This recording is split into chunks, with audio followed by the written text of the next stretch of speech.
নমস্কাৰ তোমালোক সকলোকে স্বাগতম জনাইছো স্মাৰ্ট ক্লাसेस ইউটিউব চেনেলটোলৈ তো আজিৰ এই ভিডিঅ'টিত আমি তোমালোকৰ ক্লাস 8ৰ চেপ্টাৰ 5 যেটো আছে ভক্ত প্ৰহ্লাদ তাৰ কোৱেশ্চন আনসাৰ কিটা গুটেই কিটা কৰাই দিম তো তোমালোকে এখন বহি উলিয়াই তাৰ প্ৰশ্ন উত্তৰ কিটা গুটেইখিনি লিখি লবা এতিয়া প্ৰথম পাঠ ভিত্তিক ক্ৰিয়াত কি প্ৰশ্ন দিছে চোৱা এক নম্বৰ হৈছে উত্তৰ দিয়া তো এক নম্বৰ ক প্ৰশ্নটো হৈছে ভক্ত প্ৰহ্লাদ নাটিকাখনৰ মুখ্য চৰিত্ৰকেইটাৰ নাম লিখা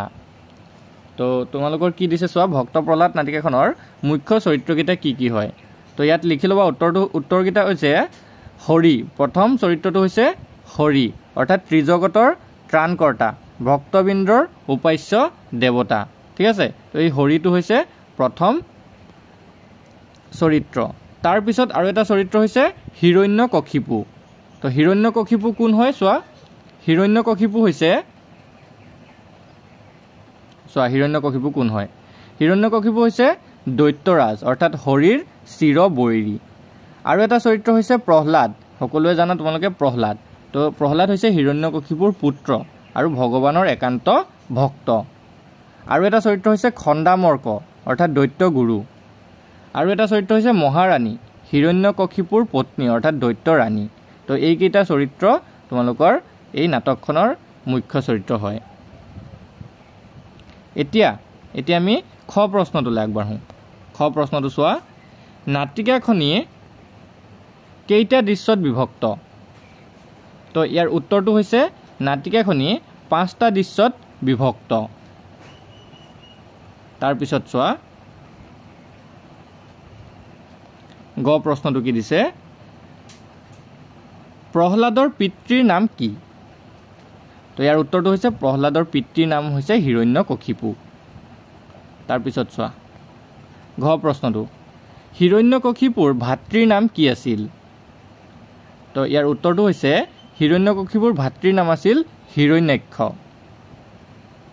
তাৰ পিছৰ প্ৰশ্নটো চোৱা উঙ হৰিৰ প্ৰতি প্ৰহ্লাদৰ কেনেকুৱা ভক্তি আছিল তো ইয়াৰ উত্তৰটো হৈছে হৰিৰ প্ৰতি প্ৰহ্লাদৰ একান্ত ভক্তি আছিল তাৰ পিছৰ প্ৰশ্নটো চোৱা প্ৰহ্লাদক অসুৰৰ শাস্ত্ৰ জ্ঞান দিবলৈ কাক নিযুক্তি দিয়া হৈছিল তো ইয়াৰ উত্তৰটো হৈছে প্ৰহ্লাদক অসুৰৰ জ্ঞান দিবলৈ দৈত্যগুৰু শুক্ৰাচাৰ্যৰ 2 পুত্ৰ খণ্ড আৰু মৰ্কক নিয়োগ কৰা হৈছিল এতিয়া দ্বিতীয় প্ৰশ্নটো চোৱা ত্ৰিজগতৰ পতি বুলি প্ৰহ্লাদে কাক কৈছিল ইয়াৰ উত্তৰটো হৈছে ত্ৰিজগতৰ পতি বুলি প্ৰহ্লাদে হৰি অৰ্থাৎ ভগৱান বিষ্ণুক কৈছিল বৰ্গীয় জ প্ৰশ্নটো চোৱা স্ফটিক স্তম্ভটোৰ পৰা ওলাই অহা আধা মানুহ আধা সিংহৰ ৰূপটোৰ নাম কি ইয়াৰ উত্তৰটো হৈছে স্ফটিক স্তম্ভটোৰ পৰা ওলাই অহা আধা মানুহ আধা সিংহৰ ৰূপটোৰ নাম হ'ল নৰসিংহ ইয়াৰ পিছৰ প্ৰশ্নটো চোৱা অসুৰৰ শাস্ত্ৰখনৰ নাম কি তো অসুৰৰ শাস্ত্ৰখনৰ নাম বামানয় শাস্ত্ৰ উত্তৰটো হৈছে বামানয় শাস্ত্ৰ এতিয়া 2 নম্বৰ প্ৰশ্নখিনিলৈ আমি আগবাঢ়িম 2 নম্বৰ প্ৰশ্ন হৈছে লিখা ক প্ৰশ্নটো চোৱা কি ভাৱত তন্ময় হৈ আছা প্ৰহ্লাদ তোমাৰ কাষত আহি মই ৰৈছোহি তুমি গমেই পোৱা নাইনে এই কথাষাৰ প্ৰহ্লাদক কোনে কৈছিল সেই সময়ত প্ৰহ্লাদ কি ভাৱত তন্ময় হৈ আছিল তো ইয়াৰ উত্তৰটো এনেকৈ লিখিবা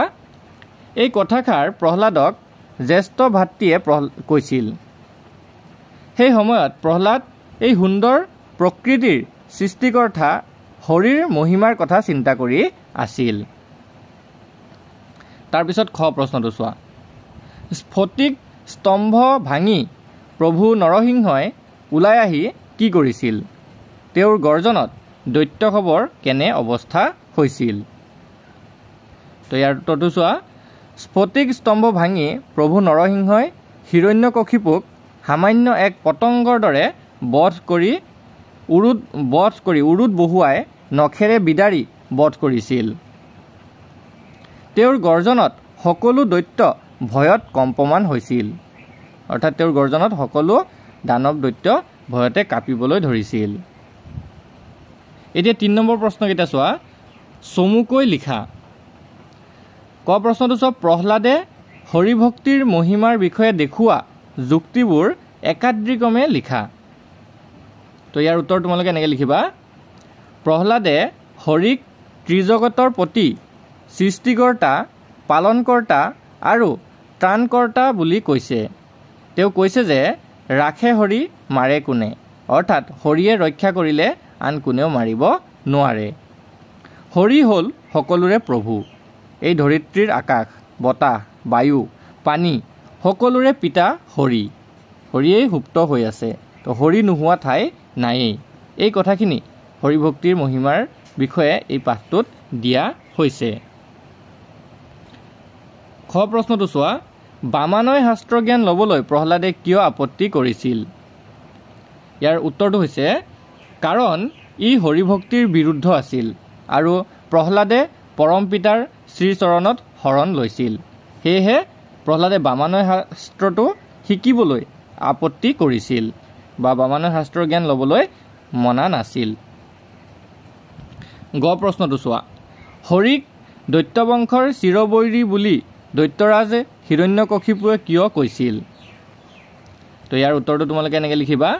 হৰিক দৈত্যবংশৰ চিৰবৈৰী বুলি দৈত্যৰাজ হিৰণ্যকশিপুৱে কৈছিল কিয়নো হৰিয়ে হিৰণ্যকশিপুৰ ভায়েক হিৰণ্যক দাঁতেৰে খুচি হত্যা কৰিছিল। এতিয়া ঘ প্ৰশ্নটো চোৱা পিতৃক ক্ষমা কৰি দিবলৈ প্ৰহ্লাদে নৰসিংহৰূপী হৰিক কি বুলি কাকুতি কৰিছিল? ইয়াৰ উত্তৰটো হৈছে পিতৃক ক্ষমা কৰি দিবলৈ প্ৰহ্লাদে নৰসিংহৰূপী হৰিক এই বুলি কাকুতি কৰিছিল যে হে হৰি আমাৰ সকলোকে শুভ বুদ্ধি দি আপুনি আমাক ৰক্ষা কৰক। ঠিক আছে, এনেকৈ কৈছিল যে হে হৰি আমাৰ সকলোকে শুভ বুদ্ধি দি আপুনি আমাক ৰক্ষা কৰক, পিতৃৰ সকলো দোষ মাৰ্জনা কৰক। তো এই বুলি কাকুতি কৰিছিল। প্ৰশ্নটো চোৱা খণ্ডামৰ্কই প্ৰহ্লাদক বামানয় শাস্ত্ৰ জ্ঞান দিবলৈ কি কি বুজনি দিছিল? ইয়াৰ উত্তৰটো তোমালোকে লিখিবা খণ্ডামৰ্কক প্ৰহ্লাদক বামানয় শাস্ত্ৰ জ্ঞান দিবলৈ এইদৰে বুজনি দিছিল যে চোৱা ৰাজকুমাৰ প্ৰহ্লাদ তোমাৰ কণ্ঠত হৰি নামে শোভা নাপায়। তুমি যদি দৈত্যবংশৰ পুত্ৰ দেৱতাৰ জয়গান গোৱাটো তোমাৰ বাবে উচিত হোৱা নাই। সেয়েহে আহা বামানয় শাস্ত্ৰ পঢ়া য'ত আছে দৈত্যবংশৰ পৰম্পৰাৰ শিকনিয়ে অনেক কথা। তো এই কথাষাৰ খণ্ডামৰ্কই প্ৰহ্লাদক বামানয় শাস্ত্ৰ শিকাবলৈ বুজনি দিছিল। তাৰ পিছৰ প্ৰথম প্ৰশ্নটো চোৱা প্ৰহ্লাদে গুৰুদ্বয়ৰ বুজনি কিয় মানি লোৱা নাছিল? ইয়াৰ উত্তৰটো হৈছে কিয়নো বামানয় শাস্ত্ৰ হৰিভক্তিৰ বিৰুদ্ধ আৰু প্ৰহ্লাদে পৰম পিতাৰ শ্ৰীচৰণত শৰণ লৈছিল। সেয়েহে প্ৰহ্লাদে গুৰুদ্বয়ৰ বুজনি মানি লোৱা নাছিল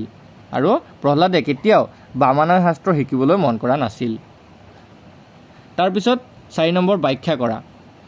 দিছে কি চোৱা ভাৰতীয় ভক্তিধাৰাৰ ঐতিহ্যত প্ৰহ্লাদৰ কাহিনী হ'ল এক গৌৰৱময় সংযোজন। এই কথাখিনি ব্যাখ্যা কৰি লিখিব লাগে। তো ইয়াৰ উত্তৰ তোমালোকে অলপ দীঘলীয়াকৈ লিখি লোৱা গোটেইখিনি। কি দিছে চোৱা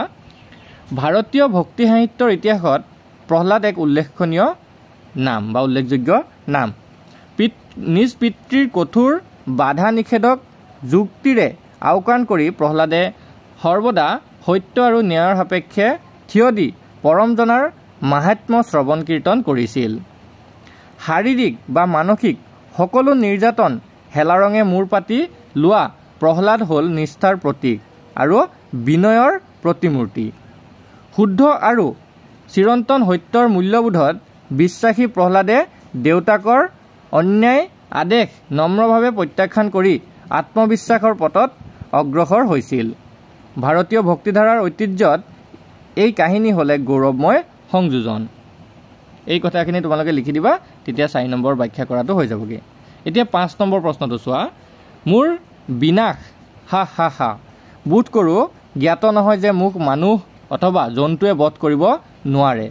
আনহাতে মোৰ মৃত্যু দিনৰ ভাগতো নহয় আৰু ৰাতিও নহয়। সেয়ে মই নিশ্চিত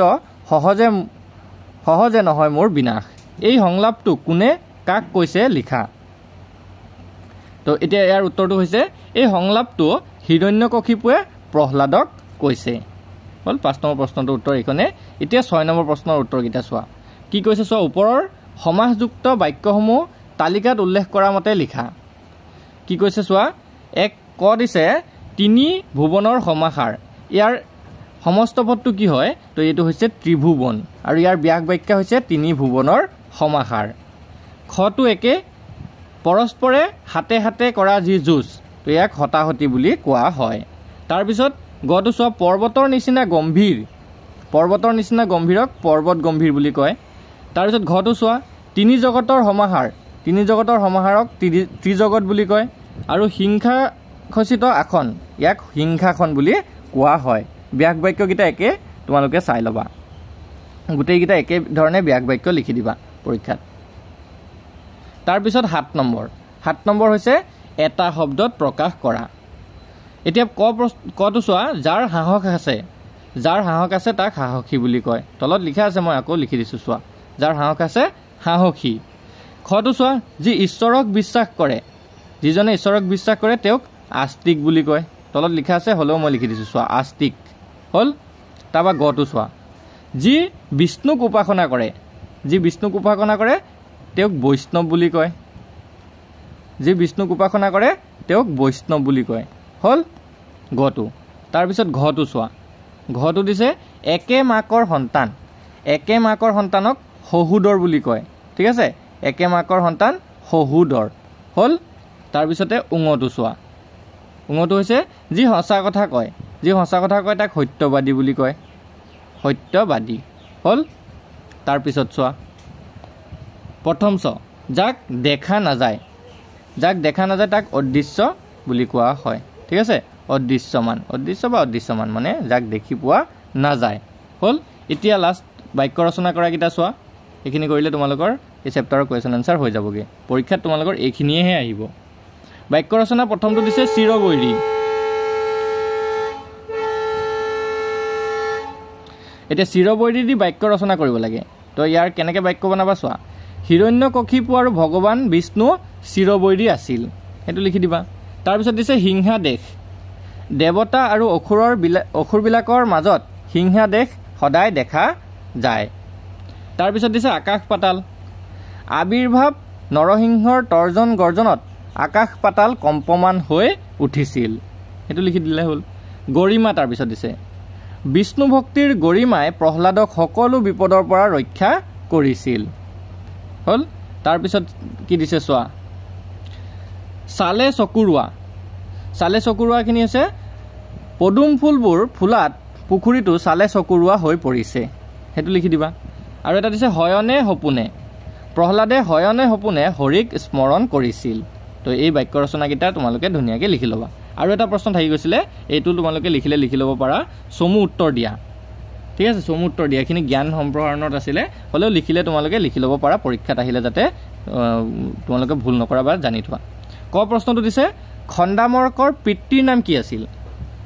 তো ইয়াৰ উত্তৰটো হৈছে খণ্ডামৰ্কৰ পিতৃৰ নাম আছিল দৈত্যগুৰু শুক্ৰাচাৰ্য তাৰপিছৰ প্ৰশ্নটো চোৱা বিষ্ণুৱে প্ৰধানকৈ কেইটা অৱতাৰ ধাৰণ কৰিছিল তো ইয়াৰ উত্তৰটো হৈছে বিষ্ণুৱে প্ৰধানকৈ 10টা অৱতাৰ ধাৰণ কৰিছিল তাৰপৰা প্ৰশ্নটো চোৱা বিষ্ণুৰ চতুৰ্থ অৱতাৰটোৰ নাম কি তো বিষ্ণুৰ চতুৰ্থ অৱতাৰটোৰ নাম হ'ল নৰসিংহ এতিয়া লাষ্ট প্ৰশ্নটো চোৱা বামানয় শাস্ত্ৰ কি ইয়াৰ উত্তৰটো হৈছে বামানয় শাস্ত্ৰ বেদ বিৰুদ্ধ শাস্ত্ৰ দৈত্যসকলৰ শাস্ত্ৰক বামানয় শাস্ত্ৰ বুলি কোৱা হয় তো এই প্ৰশ্নকেইটা তোমালোকে গোটেইখিনি লিখি ল'বা আৰু ইয়াৰ এই চেপ্টাৰৰ গোটেই কুৱেশ্যন এনচাৰ নাই তো যদি ভিডিঅ'টো তোমালোকৰ ভাল লাগিলে ভিডিঅ'টো এটা লাইক কৰি দিবা আৰু আমাৰ চেনেলটো ছাবস্ক্ৰাইব কৰি ল'বা কাৰণ এতিয়া তোমালোকৰ ক্লাছ 8ৰ সকলোবিলাক ছাবজেক্টৰ ভিডিঅ' এই চেনেলটোত আমি দি থাকিম ধন্যবাদ